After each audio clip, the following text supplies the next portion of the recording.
Hello everyone, आज का हमारा टॉपिक है motion of a body in a lift और एन एलिवेटर। तो लिफ्ट तो सबने एक्सपीरियंस की होगी। तो अब हम लोग इसकी अलग अलग केसेस पढ़ते हैं। सबसे पहला केस है when lift is moving with upward acceleration. तो इसके लिए मैं क्या कर रही हूँ, यहाँ पे एक डायग्राम बना रही हूँ। लेट इट बी कि ये हमारे पास कोई भी एक लिफ्ट है, ठीक है, और उसके अंदर एक पर्सन खड़ा हुआ है इस तरह से, ठीक है। तो हमें पता है कि जो वेट है बॉडी का वो हमेशा एक्ट करता है डाउनवर्ड्स, दैट इज़ mg, और normal reaction upwards, let it be equal to r, ठीक है। अब बॉडी जो लिफ्ट है वो जा रही है ऊपर, क्योंकि it is moving with upward acceleration a। सो देखिए कि अगर बॉडी ऊपर जा रही है तो इसके अंदर दो फोर्सेस है, एक r और एक mg।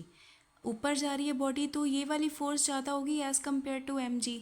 तो हम ये बोल सकते हैं कि जो r है it is greater then mg। तो जो नेट फोर्स है वो किसके इक्वल आएगी? अब net force will be equal to ज़्यादा वाली फोर्स माइनस कम वाली force, that is r minus M G, ठीक है। अब जो नेट फोर्स होती है we know that is equal to M A equals to r minus M G. यहाँ से r की वैल्यू कितनी आएगी हमारे पास? M G plus M A, right. तो उसके बाद अगर मैं m कॉमन ले लूँ तो ये बन गया एम जी प्लस ए। तो यहाँ से हमें क्या पता चल रहा है कि जो इफ़ेक्टिव वेट है बॉडी का वो देखिए r equals to M G, जो एक्चुअल वेट था उसमें कुछ ऐड हो रहा है प्लस एम ए, यानी effective wait of the body increases. यानी कि अगर कोई भी बॉडी जो है वो अपवर्ड जा रही है, ठीक है, तो उस टाइम पे क्या होगा, effective wait of the body will increase, right. उसके बाद आता है second case when lift is moving with downward acceleration. तो डाउनवर्ड एक्सेलरेशन के लिए हमने क्या किया कि ये हमारे पास एक लिफ्ट है अगेन, और ये पर्सन है, ठीक है। बॉडी का वेट जो है वो डाउनवर्ड एक्ट कर रहा है M G, normal reaction act कर रही है इस तरफ, ठीक है, और बॉडी जा रही है डाउनवर्ड्स विद एक्सेलरेशन ए। तो अब क्या होगा, obviously M G will be greater than R. तो हम बोल सकते हैं M G is greater than R. तो नेट फोर्स किसके इक्वल आएगी फिर? Net force will be equal to M G minus का आर। नेट फोर्स होती है हमारे पास M A which is equal to M G minus R. यहाँ से आर की वैल्यू कितनी आएगी हमारे पास?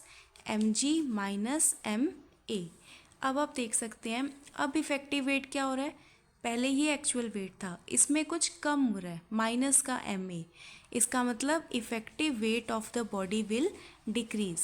यानी अगर जो लिफ्ट है वो डाउनवर्ड एक्सेलरेशन के साथ मूव करती है तो उस टाइम पे हम लोग क्या बोलते हैं कि जो बॉडी का इफेक्टिव वेट है दैट विल डिक्रीज, ठीक है। ये चीज़ तो आपने भी एक्सपीरियंस की होगी कि अगर कोई भी आप लोग अगर लिफ्ट में जा रहे हैं और लिफ्ट अगर डाउनवर्ड मूव कर रही है उस टाइम पे आपको लगता है कि आपका वेट थोड़ा कम है, ठीक है। और अगर बॉडी ऊपर जा रही है, मीन्स लिफ्ट अगर ऊपर जा रही है, उस टाइम आपको ये फील होता है कि आपका वेट कुछ ज़्यादा हो गया, ठीक है। अब हम लोग करते हैं केस नंबर 3। केस 3 में कह रहा है when lift is moving upward और डाउनवर्ड विदाउट एक्सेलरेशन, यानी एक्सेलरेशन हमारे पास कितनी होगी? 0, ठीक है। अगर हम लोग यहाँ पे डाउनवर्ड वाला केस कंसिडर करके चलते हैं, सो डाउनवर्ड वाले में क्या होगा, हमें पता है r equals to M G minus A था हमारे पास, ठीक है। अगर a की वैल्यू 0 आ गई then m equals to G, sorry r equals to M G minus 0, तो r will be equal to M G, ठीक है। और अगर वहीं हम लोग अपवर्ड वाला केस कंसिडर करके चलते हैं तो उसके अंदर था r equals to M G plus A. यहाँ पे भी हम लोग a को 0 पुट कर सकते हैं, तो हमारे पास जो नॉर्मल रिएक्शन है या फिर जो इफ़ेक्टिव वेट है वो आ रहा है एम जी के इक्वल। यानी कि क्या होगा कि जब एकदम से लिफ्ट स्टार्ट हुई, स्टार्ट होने के बाद जब वो कॉन्स्टेंटली मूव कर रही है उस टाइम पे हमें कुछ फील नहीं होता, हमें ऐसा लगता है कि जितना हमारा वेट है वो एज इट इज़ ही है, ठीक है। फिर उसके बाद आता है case number 4 when lift is falling freely. मान लो क्या होगा कि सपोज़ लिफ्ट जा रही है और अगर लिफ्ट की जो स्ट्रिंग है जिसके साथ वो कनेक्टेड है अगर वही टूट जाए तो उस टाइम पे क्या होगा, बॉडी फ्रीली फॉल कर रही है तो acceleration will be equal to acceleration due to gravity, that is A equals to जी।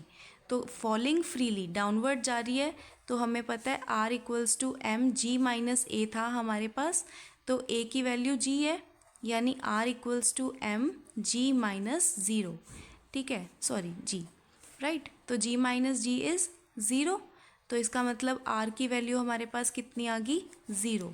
यानी कि जब भी कोई लिफ्ट है अगर वो फ्रीली फॉल कर रही है उस टाइम पे हमें ऐसे लगेगा कि हमारा वेट ही नहीं है, ठीक है, यानी जो इफ़ेक्टिव वेट है वो ज़ीरो आ रहा है यहाँ पे। सो आई होप आज का टॉपिक आपको समझ आ गया होगा। Thanks for watching.